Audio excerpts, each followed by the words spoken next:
Fala pessoal, bem-vindo ao TPA Podcast novamente. Aqui mais uma vez Gabriel Rubens, mas com a co-host que vai ser a Paula Santana para contar sobre a vida da Thaisa morando em Estocolmo por 4 anos e alguns meses já. E essa história vai ter um foco bem grande no papel dela lá e também tendo filho, né? Que vai ser diferente. São poucos episódios que são com pessoas sendo filho em outro país e a gente sabe que longe de casa não é tão simples assim, né? Então, Paula, por favor, se apresente, depois a gente passa para Thaisa também se apresentar, antes de a gente começar o papo.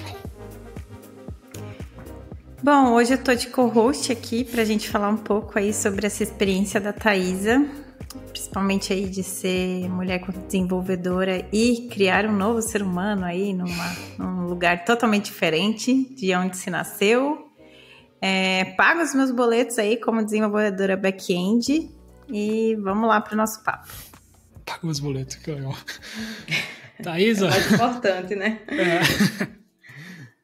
Obrigada por me ter aqui, primeiramente. Vamos conversar um pouco sobre minha história aqui em Estocolmo. Eu sou engenheira de software, moro aqui há 4 anos e acho que 4 meses, mais ou menos. Trabalho com TI como engenheiro de software há uns mais de 10 anos, perdi as contas. Na vida pessoal, vim de Natal, sou nordestina, na verdade eu tenho família em Recife, nasci em Recife, mas sempre morei em Natal. Sou casada e sou mãe de um menininho de 2 anos e 4 meses. E aí fica o spoiler, né? Você já tá aí há 4 anos e o filho tem 2 anos e 2 meses. Isso. Então... Ele não é sueco, muita gente acha que ele nasceu aqui, né, obviamente, mas ele não é sueco, porque para ele ser sueco, um dos dois teria que ser também. E como meu marido, eu não mencionei, mas sou casada com um brasileiro, né, a gente veio junto do Brasil, e como nenhum de nós dois é sueco, ele também não é. E já aproveitando que você falou aí que você já foi para a Suécia casada, né, com um brasileiro,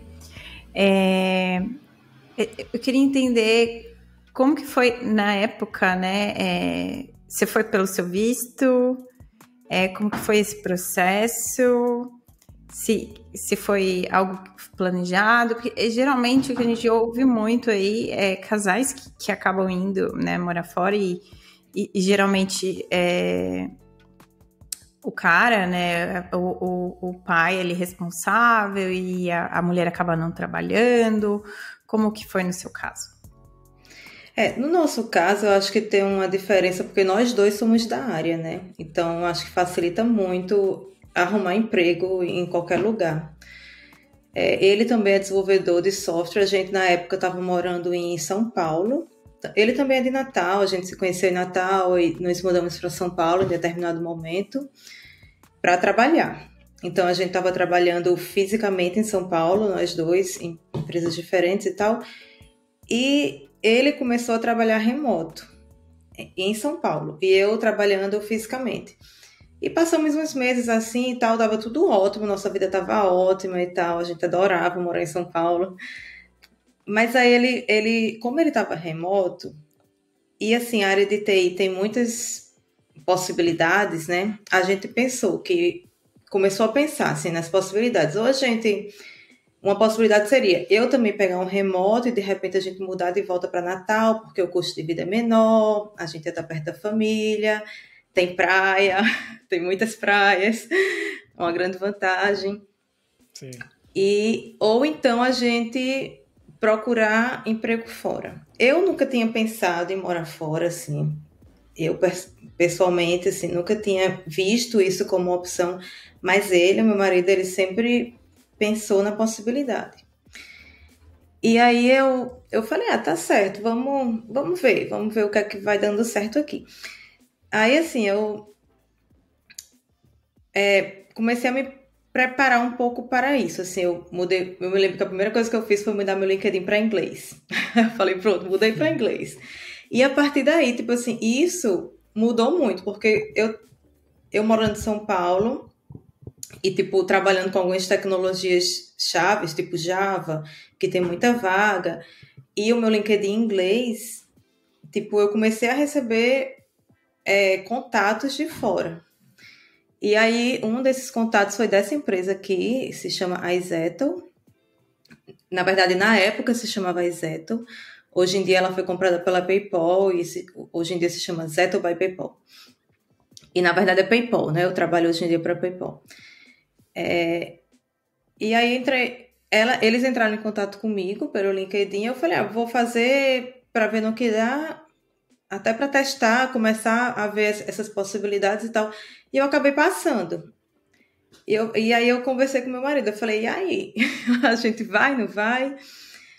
Aí, como ele já estava remoto, trabalhando remoto por empresa dos Estados Unidos, foi uma decisão assim mais simples, porque ele não teve que tomar nenhuma decisão em relação à vida profissional dele, né? Ele simplesmente veio, continuou trabalhando nessa empresa, e eu comecei a trabalhar nessa empresa aqui de Estocolmo.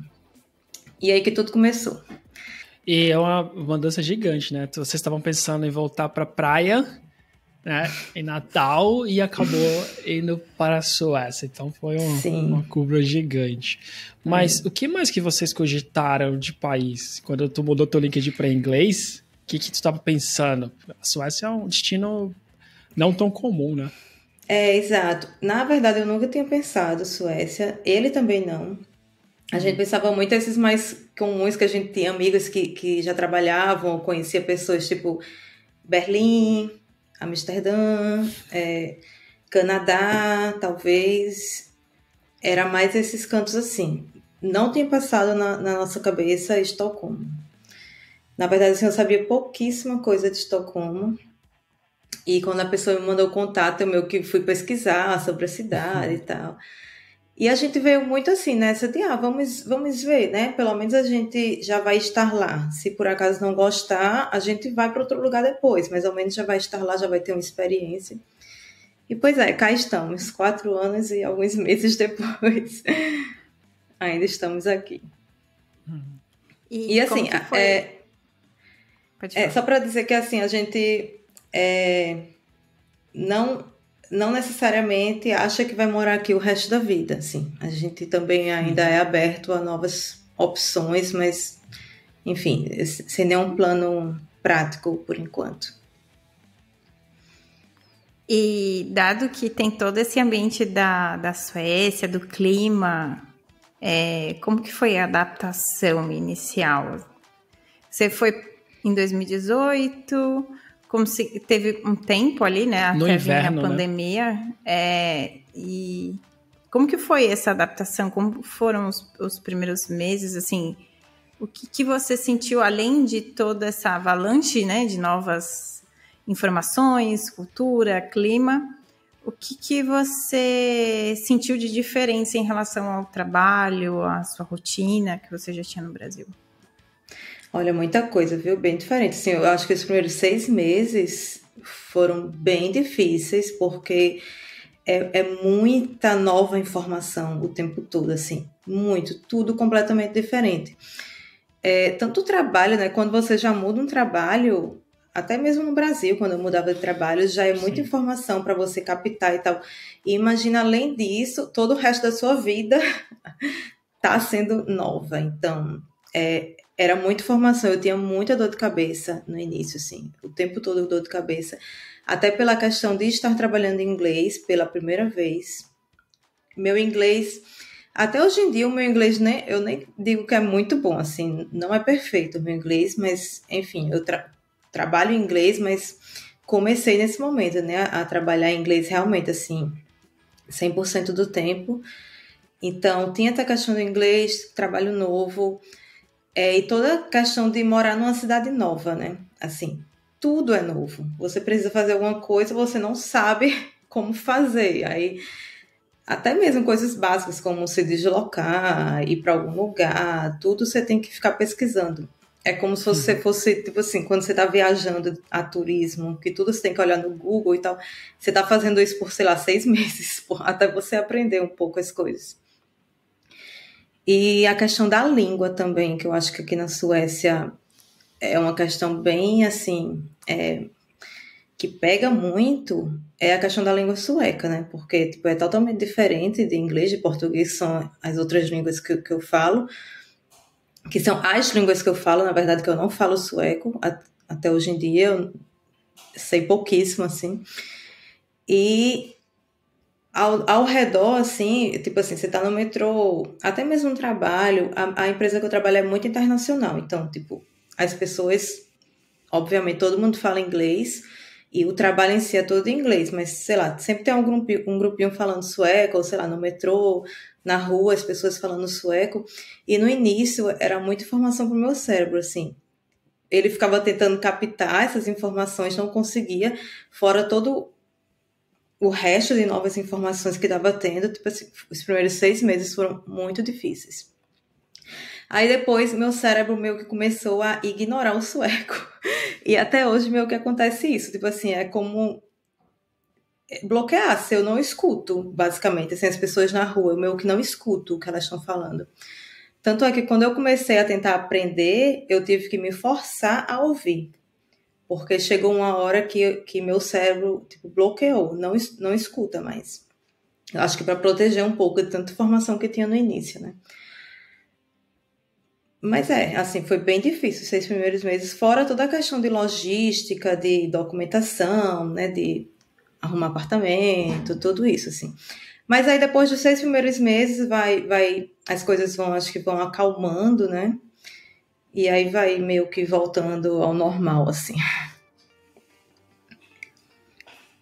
O que eu falo com as pessoas normalmente é isso. Eu repito isso no podcast várias vezes, que eu acho que são 6 meses são meio cruciais, assim, de quantidade de informação, de documentação, né, sem legalizar, casa, móveis, né. Vocês ainda tiveram que procurar tudo isso, né, tipo, procurar casa e sem saber muito do país, né, então é mais difícil ainda ter informações da onde. Assim, a gente, para o primeiro apartamento, aqui é bem difícil arrumar apartamento também, esse é um problema que tem na cidade, é muito caro e muita pouca oferta, assim.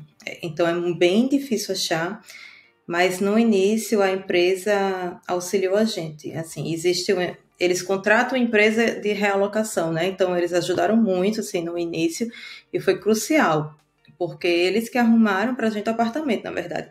E assim, a gente assinou o contrato do apartamento sem nem ver, sem nem saber onde era. A moça que trabalha lá na empresa, ela ainda foi legal com a gente, que ela abriu o Skype, na época a gente usava o Skype, e ela fez assim, uma videochamada com a gente e mostrou assim, um apartamento. Ela disse, esse aqui é o apartamento, vocês vão querer ou não? E a gente, vamos, era o que tinha. E assim, a gente meio que confiou nela. Ela disse assim, eu recomendo, é uma localização ótima, o apartamento é bom, se eu fosse vocês eu pegava. Eu falei, então vamos pegar. E realmente, assim, a gente teve muita sorte, porque era um apartamento excelente. Então eu acho que a gente teve bem sorte assim no início. E a gente também conseguiu ficar nesse apartamento por 2 anos, porque aqui é bem complicado o mercado imobiliário, tem umas coisas diferentes do Brasil, mas basicamente, assim, para quem está chegando, quem é imigrante chegando, você consegue pegar contratos de 1 ano que podem ser estendidos por até mais 1 ano, né? São 2 anos. E a gente conseguiu ficar por 2 anos nesse apartamento. Então, depois de 2 anos que a gente foi procurar de novo um apartamento. Mas assim, eu conheço gente que se muda a cada 1 ano, porque os contratos duram geralmente 1 ano. É muito ruim. Isso é assim, uma das coisas bem ruins daqui. Tipo, o dono pede para que se mude, o preço vai aumentar? É porque aqui é bem diferente. Assim, talvez eu não saiba explicar com todos os detalhes, porque realmente é bem complexo. Assim, eu não entendo todos os detalhes, mas basicamente existem os contratos de primeira mão e os contratos de segunda mão. Os de primeira mão, eles são organizados, vamos dizer assim, pelo governo. Então, tipo assim, eu tenho um apartamento, vamos dizer que eu tenho 2 apartamentos, eu moro num e eu quero alugar o outro, tipo, a longo termo, né, a longo prazo. Então, nesse caso, esse meu apartamento que eu vou alugar a longo prazo, eu não posso dizer, tipo assim, eu vou alugar por tanto, eu vou alugar a fulaninho, a cicraninho. Eu tenho que botar pelo governo e o governo que vai meio que gerenciar esse aluguel, porque ele que vai ditar o preço. E assim, Entendi. geralmente o preço, em relação a outra forma, é um preço bem melhor. Porém, para você conseguir pegar esses apartamentos que estão na fila do governo, você tem que estar na fila. E você, como imigrante que acabou de chegar no país, seu lugar na fila é tipo 3 anos, 4 anos, 5 anos, chega a ser tipo 8 anos, dependendo da localização do apartamento. Então, tipo assim, quem está chegando agora não consegue entrar nesse esquema de primeira mão, né? Então você tem que sair na segunda opção, que é o second hand, que eles falam, que são pessoas que, tipo assim, eu tenho um apartamento em Estocolmo, mas vou morar 1 ano no Canadá. Então eu coloco meu apartamento para alugar, mas por um período curto. Eu tenho uma data de início e uma data de término. E aí esse tipo de aluguel, o dono do apartamento pode definir o preço, porque é meio que diretamente entre você e o dono. Aí, tipo assim, os preços são nas alturas, é tipo 50% a mais ou menos, do que o preço do first hand. Então, tipo assim, ainda tem essa desvantagem, né? Quem tá chegando agora, morando aqui, é difícil achar e é muito caro o apartamento. Aí, por isso que eu tive sorte, porque o dono do apartamento que a gente alugou o primeiro ano, ele não se mudou, ele estava pensando em voltar para Estocolmo, mas aí eu acho que foi a pandemia que aconteceu, aí ele não voltou. Aí ele disse assim, eu não vou conseguir voltar agora, vocês querem ficar mais alguns meses? A gente falou, quero. Aí a gente ficou. Por favor. E daí, depois que a gente foi procurar outro. Você se mudou muitas vezes desde que você tá aí? Você morou em quantos apartamentos? Então, a gente morou nesse, como a gente ficou 2 anos nesse, que a gente teve sorte, né? Nesse primeiro, a gente se mudou de novo para outro. E quando a gente viu que daqui a pouco ia ter que se mudar a terceira vez, a gente falou, quer saber, vamos comprar logo um imóvel. Aí a gente decidiu comprar. Porque, assim, na época, hoje em dia está até bem mais caro, que a inflação, enfim, o custo de vida aumentou muito de uns meses, 1 ano para cá.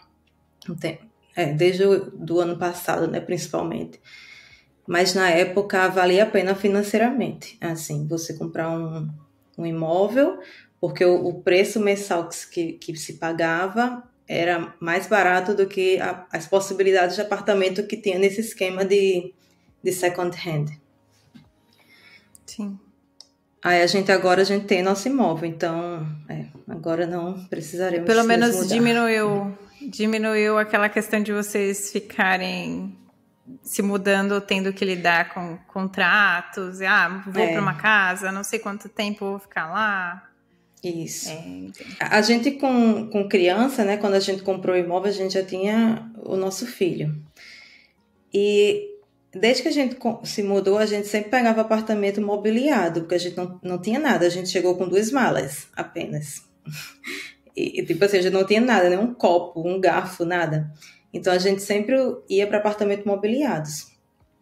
Aí, toda vez que a gente se mudava, a gente tinha que pegar outro mobiliado, que aí era mais caro, era menos opções, e tinha toda essa questão da gente não ter o nosso, tipo assim, não se sentir muito, né, no apartamento, porque, tipo assim, era decoração de outra pessoa, tudo de outra pessoa, e a gente, tipo, estando lá temporariamente. Então, a gente estava sentindo, assim, a necessidade de, vamos ter nosso canto, colocar nossas coisas do jeito que a gente quiser, ainda mais com filho, que aí, quando eu lembro no apartamento antigo que a gente morava, a gente teve que tirar um monte de coisa que era decoração do pessoal, porque o nosso filho estava começando a andar e ele estava derrubando as coisas. Então, a gente teve que começar a tirar as coisas, sabe? Assim, a gente viu que não ia dar muito certo. Aí, esse também foi um motivo para a gente comprar um imóvel.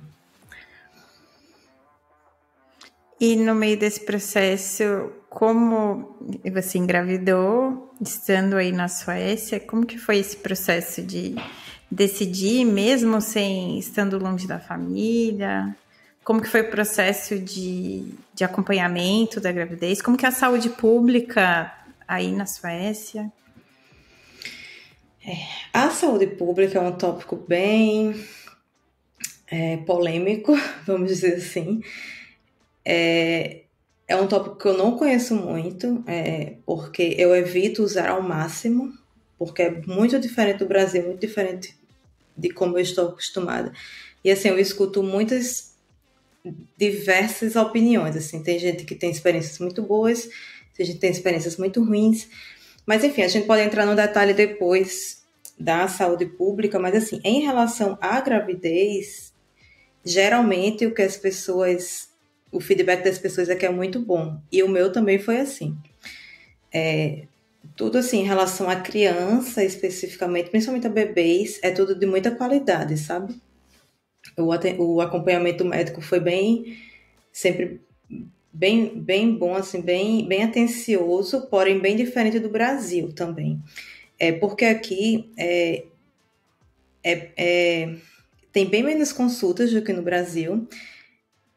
É bem diferente, assim, o jeito que eles lidam com a saúde. Para eles é meio que assim, eu acho que se eu fosse resumir, para eles é assim, você está se sentindo bem, você está feliz, você tá de boa, então tá tudo certo, sabe? Não vá atrás de fazer exames, não faça nada, porque, tipo, vá vivendo aí, se um dia acontecer um problema, você vem aqui e a gente resolve.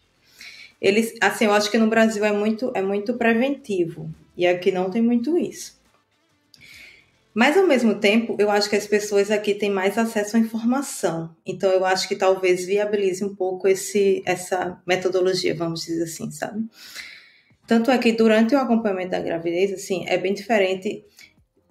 Um exemplo, eu só tive 2 ultrassons. No Brasil, eu acho que cada mês o povo faz ultrassom, né? Tem até 3D. Tipo, aqui não é. No início da gravidez você faz uma, só para ver se o bebê tá ali, tudo bem, não sei o quê. E eu acho que lá pro meio você faz outra. E o resto da gravidez inteiro, você não vê o bebê, você não sabe se tá tudo bem ou não. Durante as consultas ainda tem um negocinho que escuta o coração. Só. Mas assim, você não sabe se o bebê tá na posição X, Y. É tudo a enfermeira lá que bota a mão e fica tentando adivinhar as coisas. Mas, tipo assim, é bem diferente do Brasil. Tem gente que acha isso um absurdo, mas pra mim, assim, eu não sou uma pessoa que entende muito dessas coisas. Então, pra mim, eu sentia muita segurança, sabe? Assim, pra mim tava tudo bem, eu tava me sentindo bem também. Então, pra mim tava tudo certo. Eu não precisava ver a cara do bebê a cada um mês. Sabe? Assim, eu não tinha essa necessidade. Agora eu entendo que tem gente que sente muito, assim. Aí tem gente que paga extra, particular, pra poder fazer, enfim. Mas aí é de Mas só cada uma um. dúvida, o acompanhamento foi pelo sistema de saúde público da Suécia? Sim, sim. Desde o momento que você tá grávida e você diz, ó, estou grávida, você liga pra lá, tem um telefone, que você chama público, é meio que por telefone. Você liga, aí você diz, estou grávida, gostaria de fazer a primeira consulta. E daí, a partir daí, você vai ter uma barmosca, que eles chamam, que é tipo uma enfermeira, e geralmente você não tem contato com médicos, é só se você precisar de alguma coisa muito específica, sempre é com enfermeiros. Só que aí, no caso de gravidez, é uma enfermeira especializada, né, nisso. Então, você tem um contato com essa enfermeira e essa pessoa vai te acompanhar o resto da gravidez. Menos no parto, né? No parto vai ser outra equipe e tal. Mas essa pessoa vai te acompanhar, aí tem uma certa quantidade de consultas, assim, pré-estabelecidas. Não me lembro direito, mas assim, não é numa frequência tão alta quanto no Brasil, sabe? E assim, nas consultas é muito assim, como você está se sentindo, você tem alguma dúvida? Aí ela vê o coração do bebê e pronto. Assim, não tem muito, eu acho que aqui eles assumem que você tem a informação. Se você tiver alguma dúvida, você pergunta. Se não, eles assumem que você tem a informação. Eu até me lembro, assim, um fato curioso. Assim que eu engravidei, quando eu descobri a gravidez, eu estava no Brasil, coincidentemente. E aí eu fui para uma consulta da minha ginecologista lá, só para dizer, eu tô grávida e tal, só para ver se ela dava alguma recomendação, alguma coisa. Tava tão no início da gravidez que eu acho que nem conseguiu fazer nenhum exame do bebê, nada. Ela só... Nem me lembro, assim, acho que ela só fez um exame... Nem me lembro o que ela fez, mas a gente conversou um pouco. E assim, ela me deu um papel, juro a vocês, um papel com um monte de recomendação.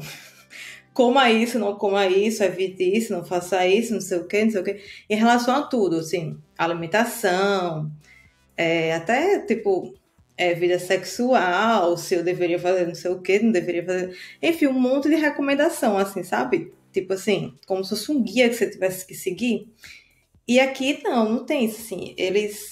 Você vai vivendo sua vida normal. Sei lá, seja feliz, sabe? É mais ou menos isso. Seja feliz, viva normal. Não tem esse negócio de, não coma chocolate, não coma café, não sei o quê. Vai vivendo normal. Se você tá feliz, tá tudo bem. É mais ou menos isso. E você acha que, então, a tua gravidez foi tranquila, assim? Toda a gravidez, você falou que descobriu o comecinho, estava no Brasil. Foi planejado? Você planejou? Eu tô perguntando porque realmente essa parte do planejar ter um filho, especialmente quando você está fora, a pessoa... É normal que o casal, a pessoa, pense muito mais, né? E veja...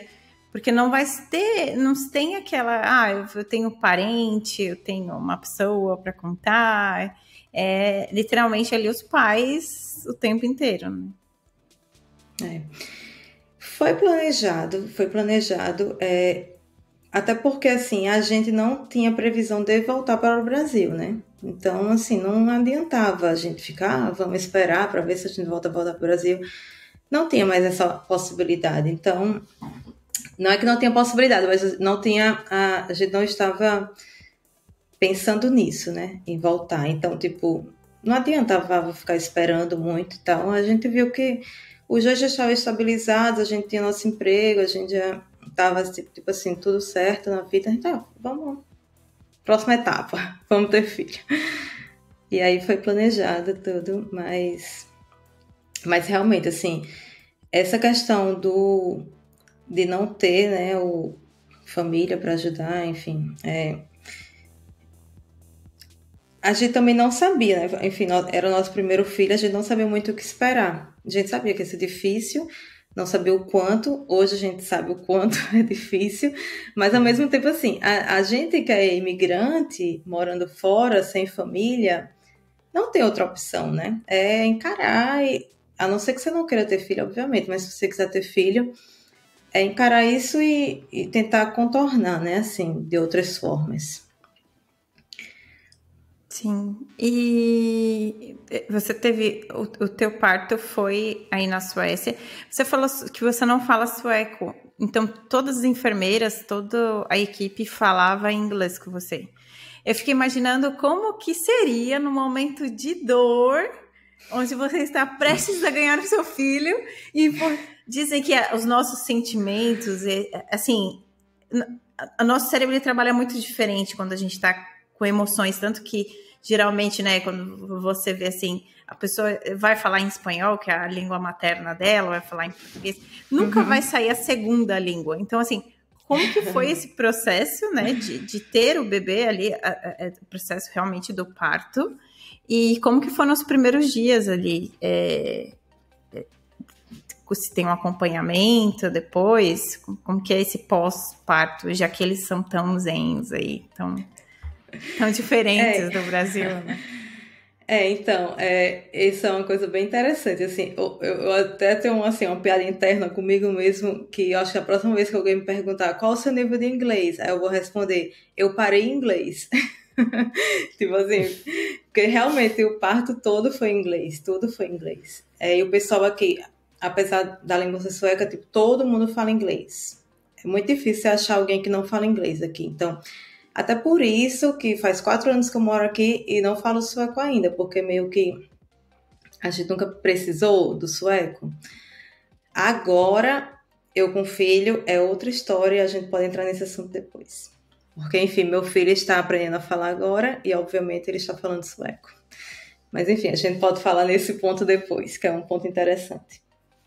Mas a questão do parto foi realmente todo em inglês, muito bom, excelente, assim, toda a qualidade, tanto do hospital, a qualidade física das coisas do hospital, do quarto, os equipamentos que tinha, tudo excelente, assim, nada a comentar, nada a reclamar, a equipe toda bem atenciosa, tudo ótimo, assim. A diferença que tem é que aqui eles são muito, assim, parto natural, a não ser que tenha alguma coisa muito específica que não possa ser.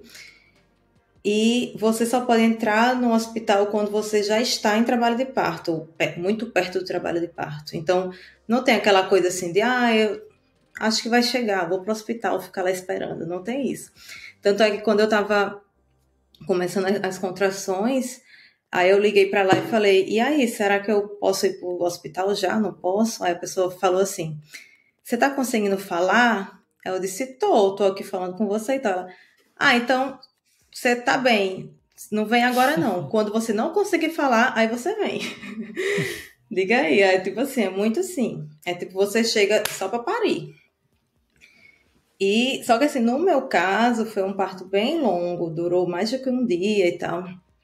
Aí foi um pouco diferente, eu acho, mas tanto é que também foi uma diferença que eu não entendo muito dessas coisas. Eu nunca fui uma pessoa que estudei muito sobre parto, essas coisas. Não me interessa muito esse tópico, mas eu tenho a impressão de que se o meu parto, do jeito que ele foi, se eu tivesse sido no Brasil, seria cesáreo.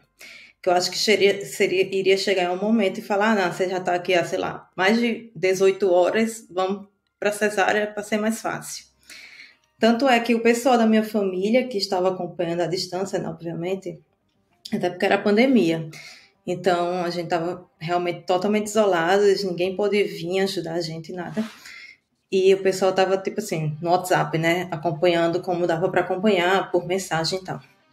E, tipo assim, o pessoal ficou bem nervoso, porque, poxa, por que não faz uma cesárea nessa menina, sabe? Faz logo uma cesárea para resolver isso. Eles usam um termo aqui no Brasil até de sofrimento fetal, né? Que tem um tempo, se a bolsa estoura, que com certeza teria feito cesárea. Chega a ser até estranho a maneira com que tem essas diferenças entre as medicinas, né? Dos países. Assim, eu tenho uma vantagem, aquela coisa, a ignorância é uma bênção, né? Como eu não entendo muito dessas coisas, assim, eu vou confiando. Eu confiei muito na equipe, porque realmente, assim, as pessoas eram... Todo mundo estava muito calmo, muito profissional, sabe? Então, eu falei, eu pensando pra mim mesmo, né? Eu só tenho que confiar, assim, não adianta, né? Ser de outra forma.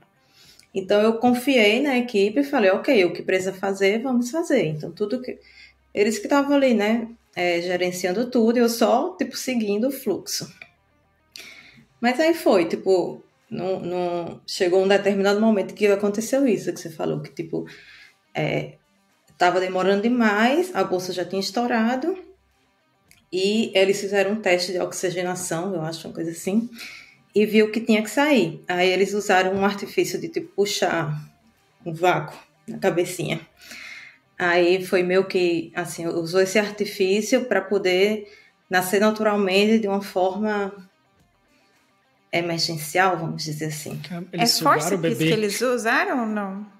É o termo que... Aqui no Brasil. No Brasil, eles usam geralmente o termo forceps, né? Que quando eles usam que é um negocinho aqui, né? Para prender através do crânio, da estrutura do crânio. Puxar o bebê. Assim, o que eu fiquei sabendo, né? Eu até conversei com uma família que é da área e tal. Esse que eles usaram é tipo um moderno desse fórceps. Entendi. Que ele é um vácuo na cabecinha do neném. Ele não faz... Não dá nenhuma interferência no bebê. Assim. Que bom, que bom. Tipo, prende a cabeça e ainda também, assim mas de foi outra natural. forma, sem apertar. Exato. É um vácuo, é literalmente uma ventosa que bota ventosa, aqui. Esse é o nome que eu tava procurando, sim. É uma ventosa que bota aqui e puxa.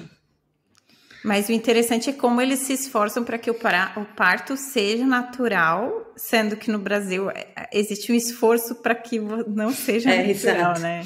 É muito estranho isso. Agora, assim, o bom é porque você, assim que tem o parto, você já tá meio que livre, né, para ir. Tanto é que tem gente que nem chega a dormir no hospital. Tipo assim, chega no hospital, tem o bebê e vai embora. Principalmente gente que já tem outro filho e tal, porque tem o outro filho para cuidar, então tem que ir para casa cuidar do outro filho, sabe assim? Acontece, é bem comum isso aqui. Não ficar nem 24 horas no hospital. No meu caso, como o próprio parto demorou, E esse negocinho do vácuo deixou tipo assim, a cabecinha dele ficou um pouquinho vermelha. Sim. E ele era pequenininho e tal, então, por causa desses fatores, eles até pediram pra gente ficar 2 noites no hospital. Então, a gente ficou quase 24 horas para o bebê nascer e depois mais 2 noites. Mas aí foi meio que uma exceção no nosso caso. Mas assim, todo acompanhamento é excelente. E só uma coisinha também que é uma curiosidade. Até o bebê nascer, você tá num quarto, que é tipo todo equipado, um quarto hospitalar, vamos dizer assim, equipado com tudo que um hospital precisa e tal. A partir do momento que o bebê nasce, que aí eles fazem os exames iniciais e tal. E assim, outra coisa, não tira o bebê de você em nenhum momento, assim, o bebê tá sempre com você, pele com pele, eles valorizam muito isso. Fazem os exames iniciais, não sei o que, tipo assim, umas 2 horas, 3 horas depois que o bebê nasce, você vai para outra área do hospital, que aí é o que eles chamam de hotel, ou algo parecido com hotel.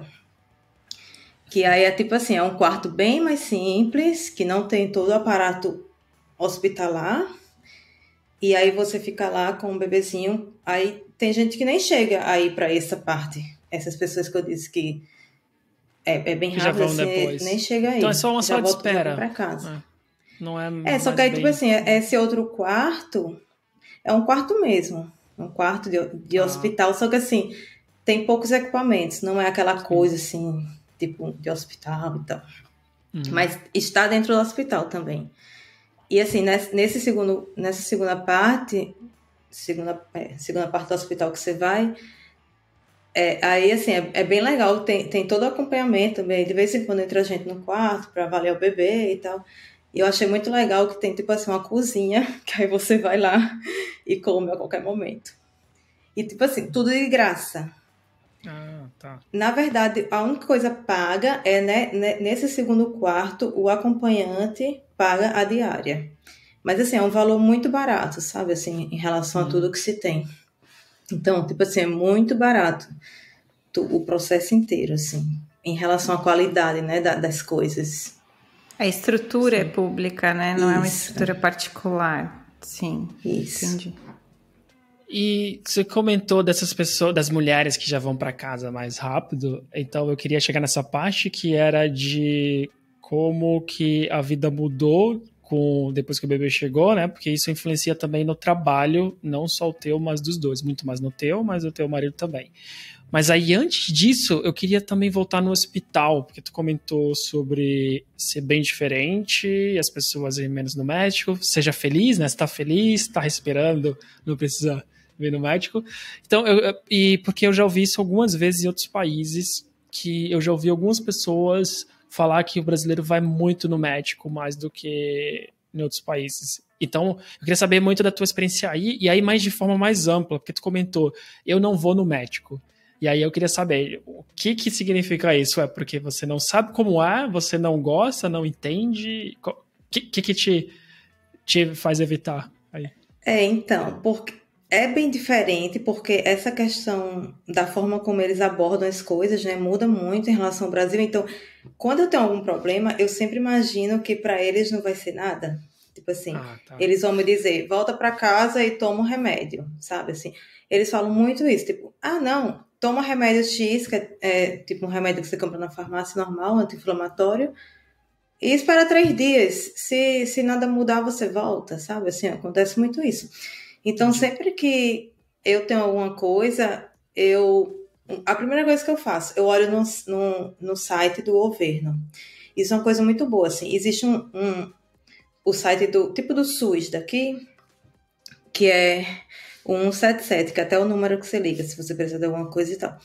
Nesse site tem tudo lá, tipo assim, doença tal, explica a doença, explica o que você deve fazer, os sintomas, quando procurar emergência, quando procurar o hospital, essas coisas assim.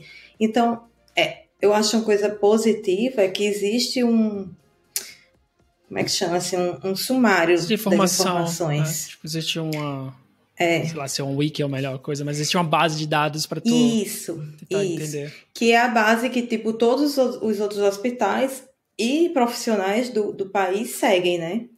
Então, isso é a primeira coisa. Então, eu sempre vou lá, até com meu filho, quando acontece alguma coisa, eu vou lá, procuro.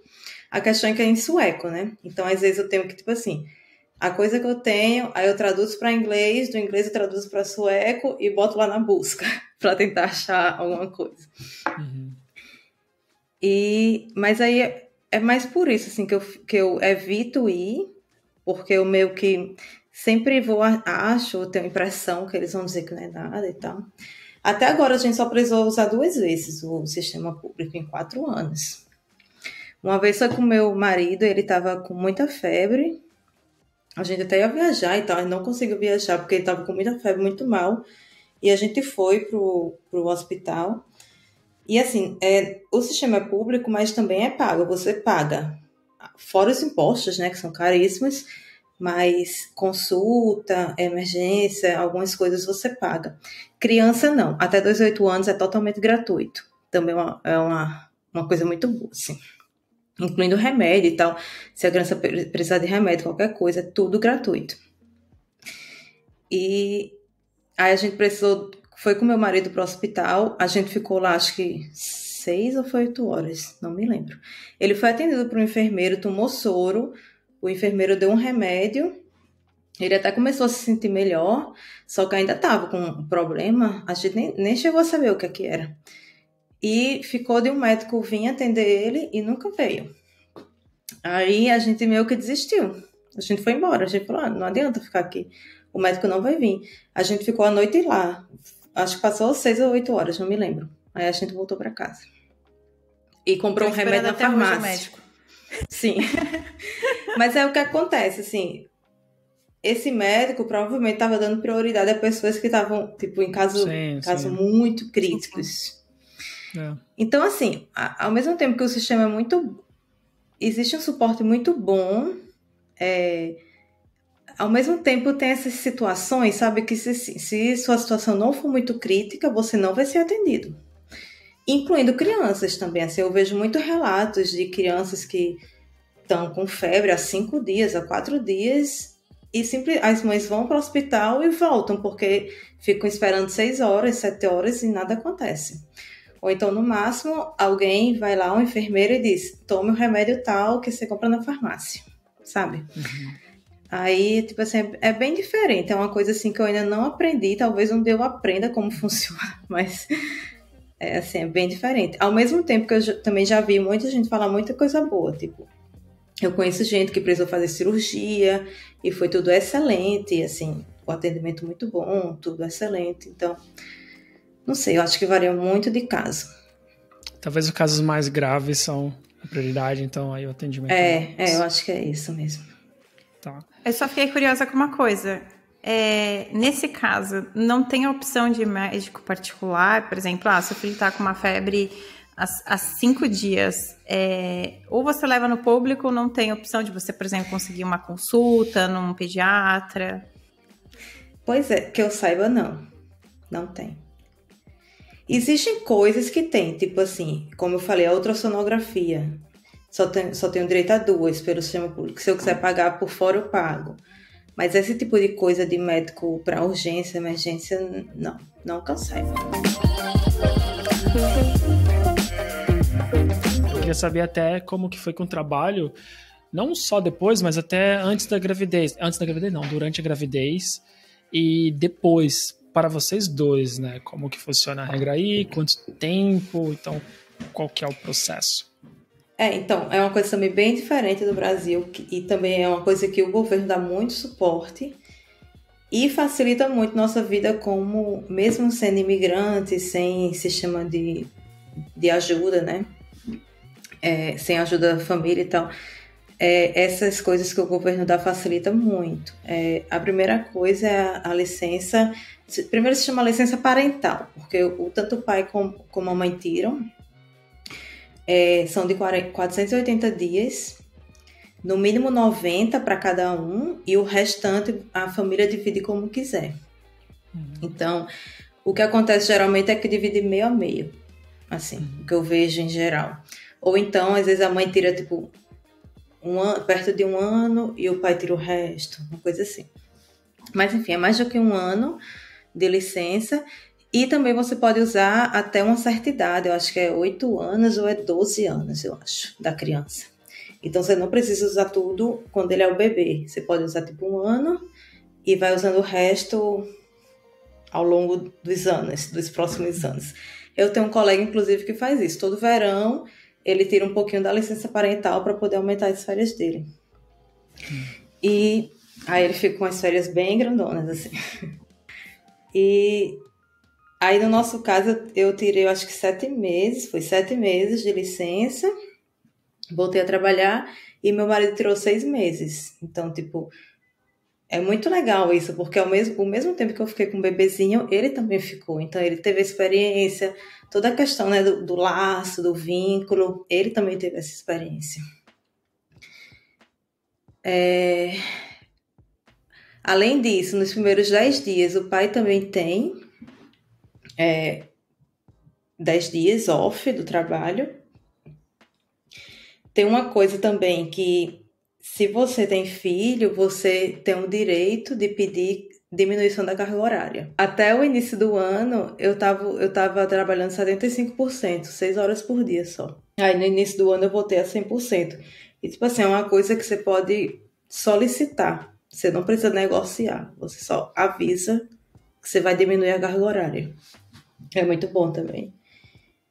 E também tem outra coisa... Mas não muda o contrato. O contrato é como se fosse algo específico para essa situação que o governo dá apoio.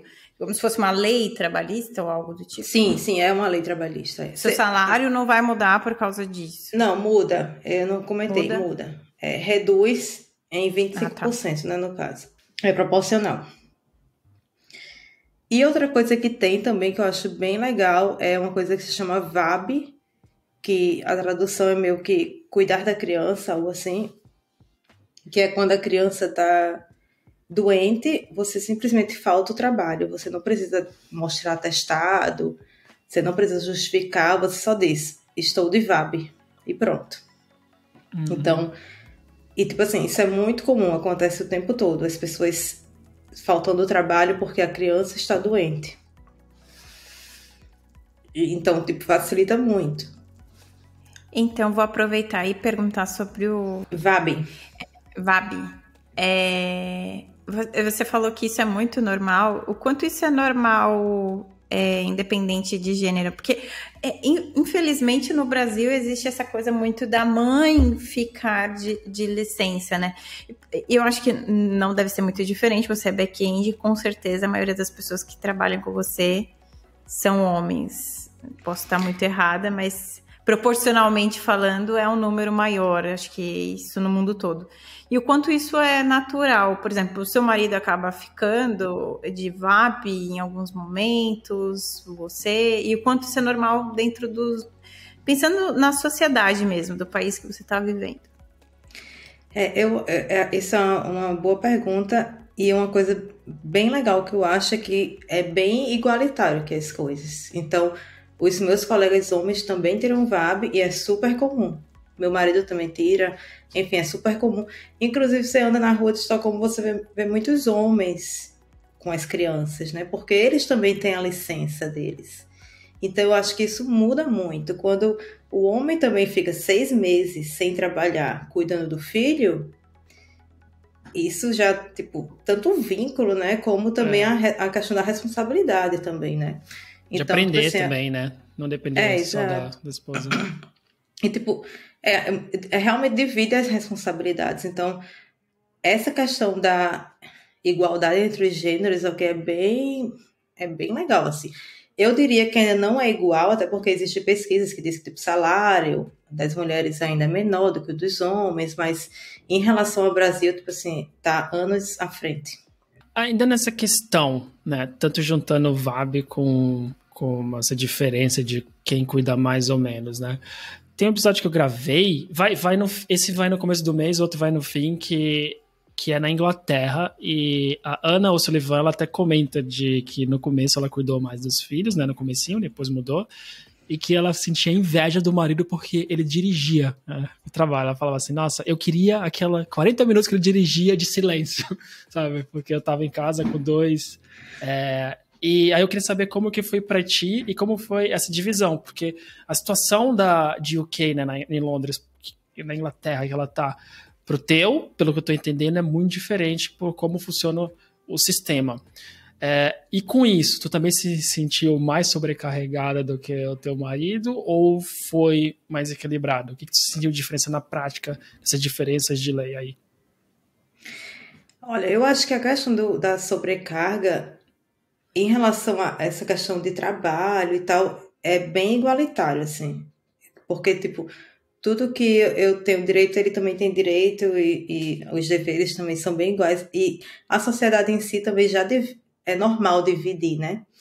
Tipo assim, o homem faz tudo em casa aqui, tipo, é comum homens morarem só, fazer tudo dentro de casa. Então, isso já é bem igualitário, assim, de certa forma. Agora, assim, em relação ao bebê, eu acho que sempre vai ser mais complicado para a mãe, principalmente nos primeiros meses, por causa da amamentação, né? Tipo assim, não tem como dividir essa tarefa.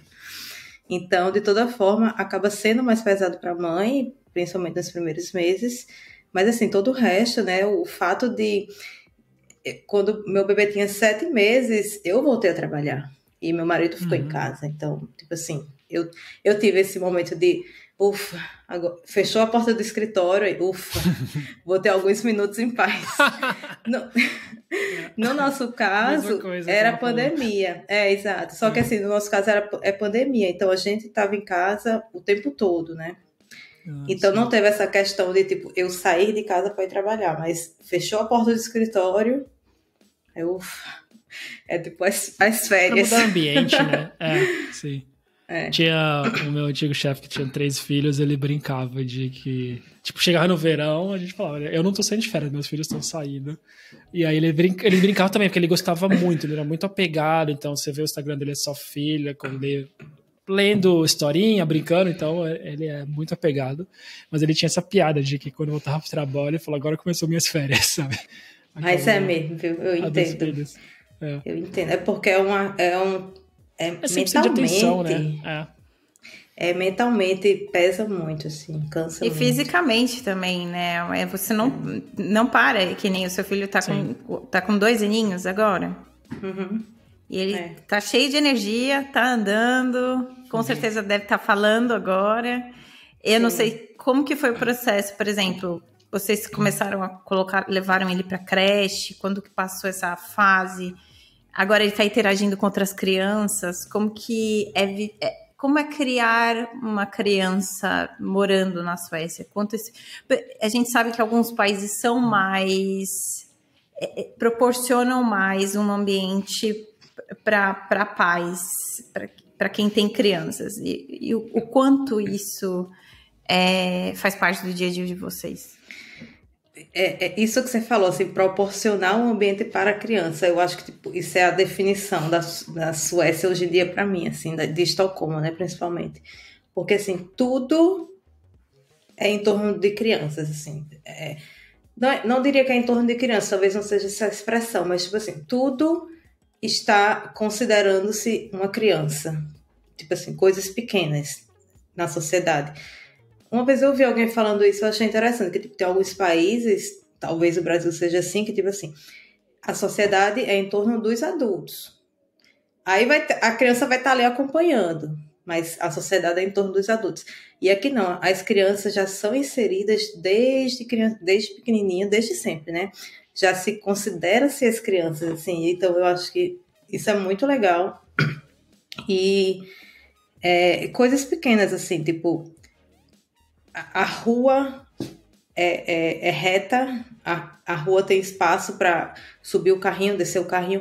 Tipo assim, a gente anda muito aqui de carrinho, com carrinho de bebê. Anda muito, todo mundo anda muito com carrinho. Tipo assim, tudo dá para fazer de carrinho de bebê.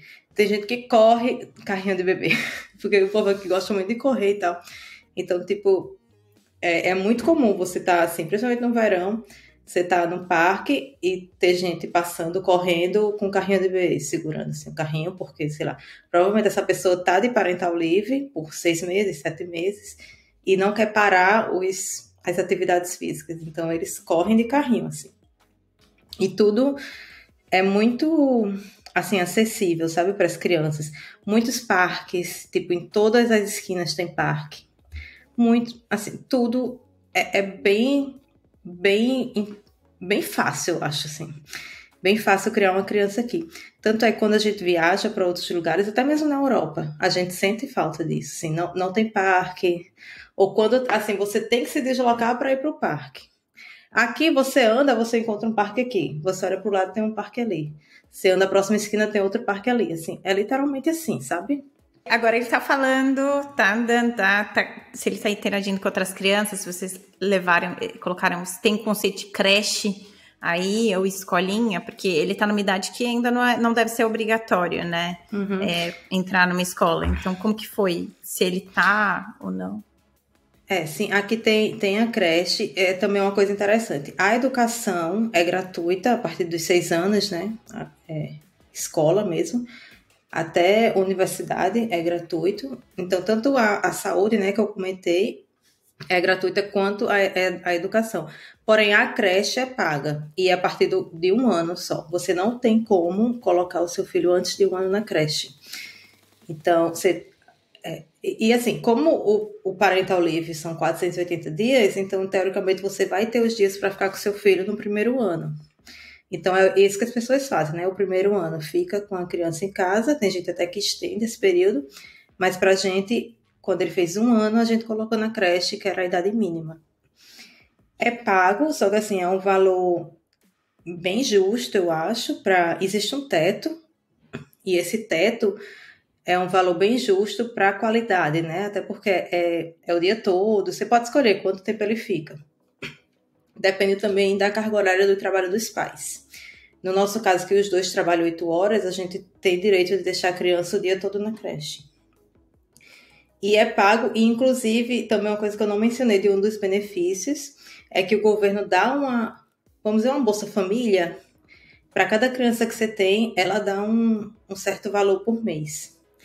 E basicamente, tipo, é quase que o valor da creche, então, tipo, meu filho paga a própria creche, vamos dizer assim.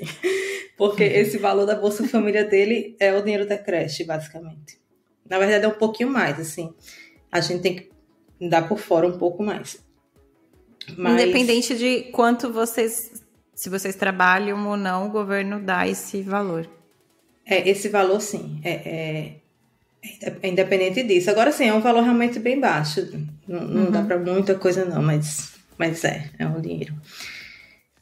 E sobre a creche, ele está indo desde 1 ano, a gente colocou ele. No nosso caso, como somos só nós dois aqui, a gente fez questão de botar desde 1 ano e 1 dia.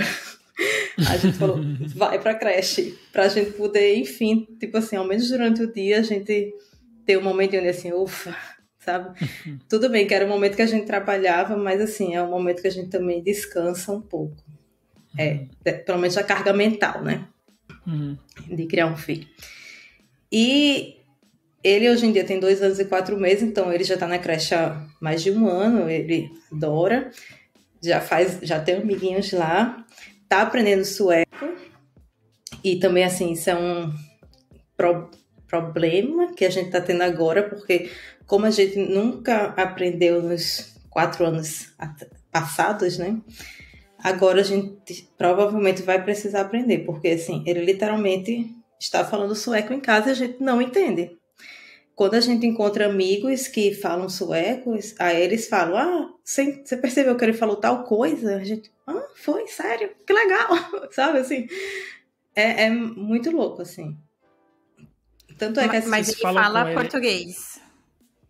A gente fala com ele em português em casa, ele entende tudo de português.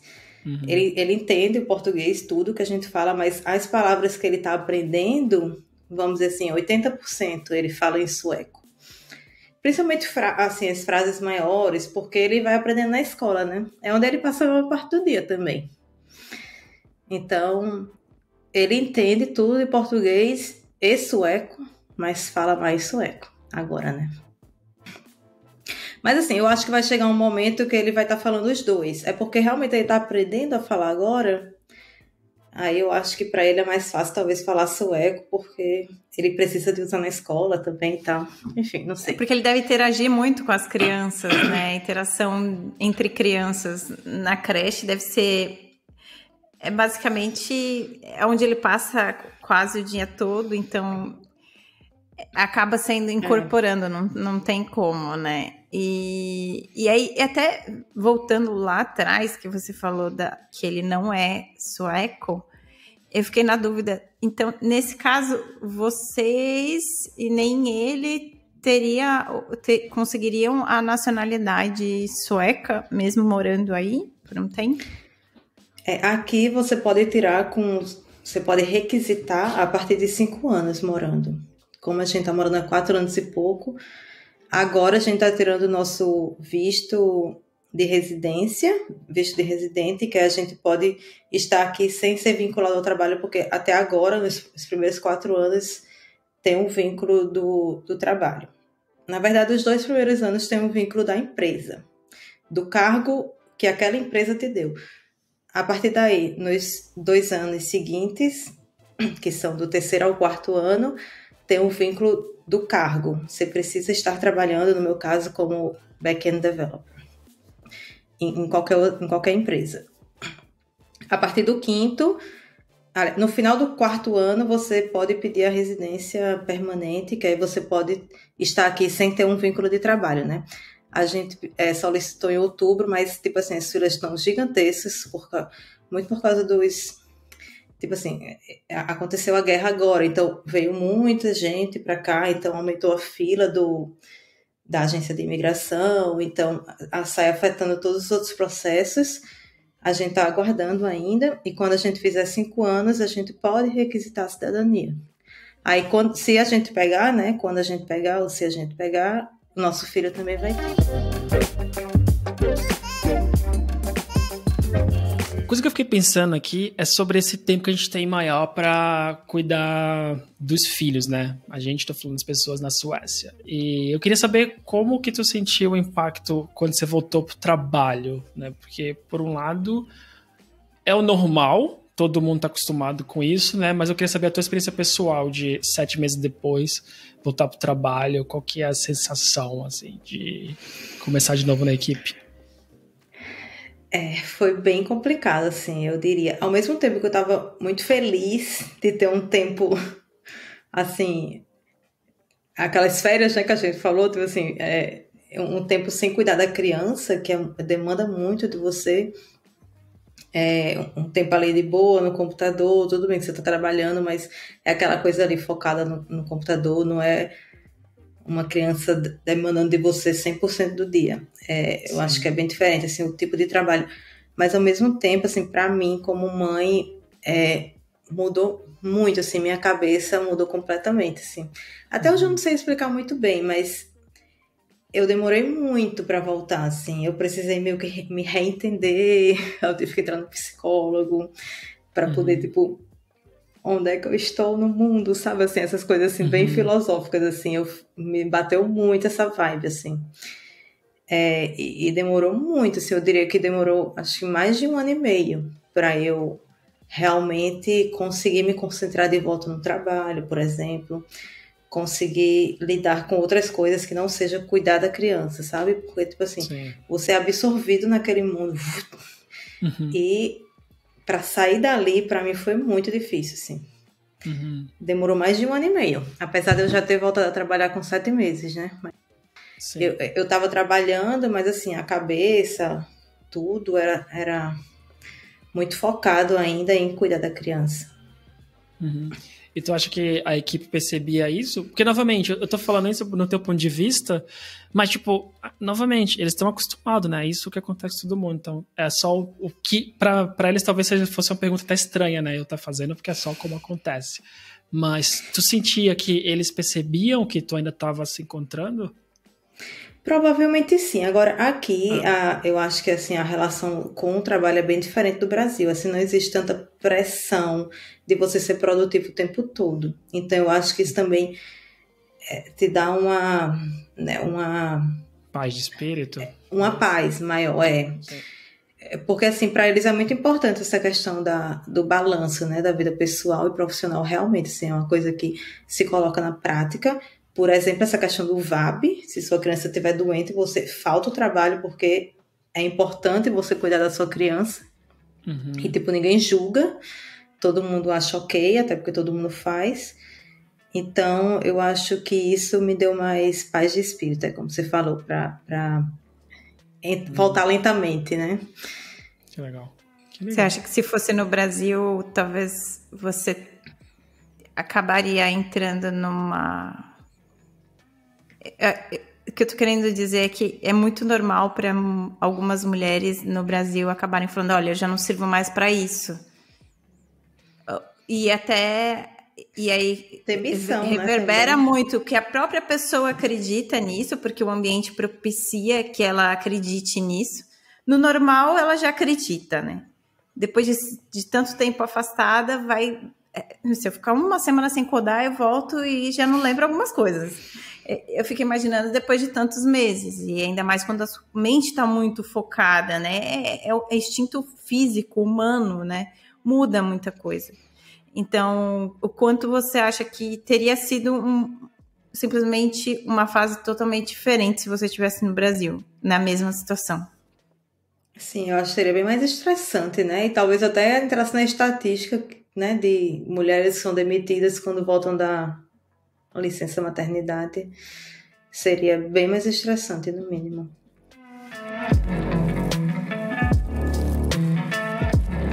Só para a gente entrar aqui nesse ponto de custos, né? Vocês chegaram aí, com certeza, os primeiros meses, muita coisa para comprar, né? A gente não sabe muito também. Aí é coroa sueca? Sueca. Uhum. Sueca. A proporção do dinheiro é muito diferente. E, assim, pelo menos a Europa toda está tendo que lidar no momento com inflação. O quanto está sendo esse processo de ter um novo integrante na família, né? Acaba gerando um custo maior, eu acho que financeiramente falando. Em especial, acho que no último ano, onde a inflação está atingindo aí níveis bem altos na maioria dos países da Europa. Realmente, o nosso custo de vida aumentou muito de uns meses para cá, assim, a inflação tá bem grande, bem alta, preço de mercado, assim como no Brasil, né? Eu ouvi falar que no Brasil ultimamente aumentou muito os preços, aqui também aconteceu isso. Preço da energia, principalmente, assim, o que afeta, no nosso caso, que a gente tem o nosso próprio imóvel, a gente fica responsável pela conta de energia, né? Porque se você mora num prédio alugado, por exemplo, você paga tipo um valor de condomínio mensal que já dá direito à energia, né? Nesse pacote. Mas no nosso caso, que a gente tem a nossa própria casa, a gente que é responsável pela energia. Aí imagina, lá fora tá menos 17 graus no inverno e você tem que manter a casa quente, a, sei lá, 20 graus, para poder estar confortável. Então é o dia todo, tipo, aquecimento no talo, gastando energia, a energia caríssima, assim, muito cara. Realmente, nosso custo assim, aumentou muito de uns meses para cá. Agora, assim, em relação a ter filho, eu não considero que aumenta muito o custo, porque, como eu falei, a escola é gratuita, mas tudo bem. Nos 6 primeiros anos, 5 primeiros anos é a creche, né? Mas, assim, existe um teto e o valor eu acho bem justo, bem ok. Inclusive, como eu falei, né? A bolsa que o meu filho ganha quase que paga a escola dele. Então, esse custo a gente meio que não tem. Saúde é de graça. Lazer, que também é uma coisa que talvez eu não tenha comentado.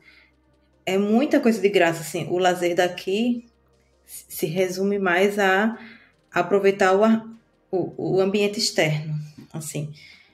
Principalmente nas épocas de não tão frio, né? Assim, verão, absolutamente, assim. A gente indo pra praia todos os dias, porque o sol vai se pôr 10 da noite, sei lá, 11. Na verdade, nem se põe. Muitas vezes, fica sempre aquela luzinha assim. Então, o lazer é muito... Ai, desculpa, gente, tá aparecendo alguma coisa aqui no meu computador. Peraí. O computador quer reiniciar. Ah, meu Deus. Eu vou tentar voltar de onde eu parei. O lazer aqui é muito aproveitar o ambiente externo, assim. Então, a gente não tem muito custo com o lazer. Então, ter filho, eu acho que não incrementou muito o nosso custo de vida nesse sentido, sabe? Porque a gente, assim, o lazer é muito ir para a natureza. Principalmente quando não está muito inverno. Quando está inverno também, tipo, a gente vai brincar na neve, as crianças... Vê o tempo todo as crianças brincando de neve, subindo os morros de neve, descendo, não sei o quê. Então, tipo assim, o custo em relação a ter filho, eu não considero que aumenta muito. Acho que, como última pergunta, eu queria voltar lá, Thaisa Montenegro, 5 anos atrás, pensando em ir para Natal por causa da praia, mas aproveitando agora a praia na Suécia, né? Com tudo isso que tu falou, filhos, vida aí, essas mudanças todas, tá valendo a pena? Eu acho que sim, assim, a experiência que você tem é incrível, eu acho. Principalmente, assim, também de trabalho, né? Minha empresa é muito internacional, assim, tipo, a última vez que fizeram um levantamento tinha pessoas de 50 nacionalidades. Então, tipo assim, isso eu acho que é de uma valiosidade, assim, enorme. O seu colega do lado tem uma experiência de vida completamente diferente da sua, o outro do outro lado tem outra experiência, então, tipo assim, enriquece muito, eu acho. E eu acho que isso é a coisa mais valiosa, assim, de ter essa experiência, né, morando aqui. E também se expor, né, a novos estilos de vida, novas formas diferentes de pensar, essa questão da qualidade de vida, do trabalho, você saber que você pode ter isso na prática, assim, isso é muito legal. Como eu falei lá no início, eu não sei se a gente vai morar aqui o resto da vida. A gente não coloca esses planos, mas não me arrependo, assim, em nenhum momento de morar aqui. Tá bom, que legal. Então, antes de fechar, eu vou deixar primeiro a Paula, se tiver mais alguma coisa para falar, Paula, um comentário sobre o episódio, fica à vontade. Não, eu só queria... Eu lembro de quando a Thaisa fez o processo e é incrível como parece que foi ontem. O tempo passa muito rápido, né? E é muito legal ver uma mulher se destacar, levar a família, construir uma vida em outro lugar, né? Passar por tantos altos e baixos, né? Se encontrar com a mãe, mas também se reencontrar como profissional e aprender toda essa coisa da diversidade cultural que é proporcionada quando a gente emigra, né? Olhar isso com os olhos de quem vai ganhar, enriquecer, né? Não no sentido financeiro, mas no sentido de experiência mesmo. Então, é muito gratificante. Obrigado, Thaisa. Sim. Eu que agradeço, gente. Não, eu também só queria agradecer. Eu gosto sempre de agradecer as pessoas pelo tempo. Acho que porque eu acho mesmo que é muito valioso. Tem várias pessoas que vão poder ouvir, né? Acho que as dúvidas que você tinha, ou as dúvidas que outras pessoas podem ter, né? Que estão indo morar na Suécia agora, que pensam em ter filhos, né? Quer saber como que vai mudar a vida, quais são as consequências. Tudo isso sobre como que é o hospital, como que vai ser no trabalho, o tempo fora. Já se preparar para saber também que se você vai ficar um tempão fora do trabalho, né? Como que vai ser a volta também. Então, acho que toda experiência compartilhada é sempre válida, porque pode ser alguém que vai ouvir e já vai estar um pouquinho mais preparado na próxima vez. Então, muito obrigado mesmo. E antes de fechar, eu deixo espaço para ti também. Se quiser deixar alguma mensagem, algum link ou qualquer outra coisa, fica à vontade. Só agradecer mesmo. É bem legal poder compartilhar um pouco da experiência. E se alguém tiver nessa situação, tiver alguma dúvida, pode entrar em contato comigo que eu ficarei feliz de compartilhar mais um pouco. Eu acho que na descrição vai estar o meu Twitter. Atualmente eu não tenho usado muito o Twitter, mas eu vejo sempre. Então, se mandar mensagem para mim, eu vou ver. É porque com filho realmente não sobra tempo de nada. Isso. Automaticamente falou do Twitter, deve ter Não sobra tempo, literalmente. A vida é trabalhar, cuidar do filho. Trabalhar, cuidar do filho, cuidar da casa. É isso. E aproveitar fora de casa também, na praia com sol até meia-noite, né? Quando dá. Final de semana a gente sai pra aproveitar. Aí é legal. É isso. Então, galera, quem estiver ouvindo até agora, né? Todo mundo tá ouvindo até agora, é claro. Então, pessoal, por favor, não se esqueçam se estiver no YouTube, Apple, Spotify, Deezer, Google, qualquer outra plataforma, segue a gente aí, compartilha o episódio, porque mais pessoas podem se beneficiar e aprender aqui também.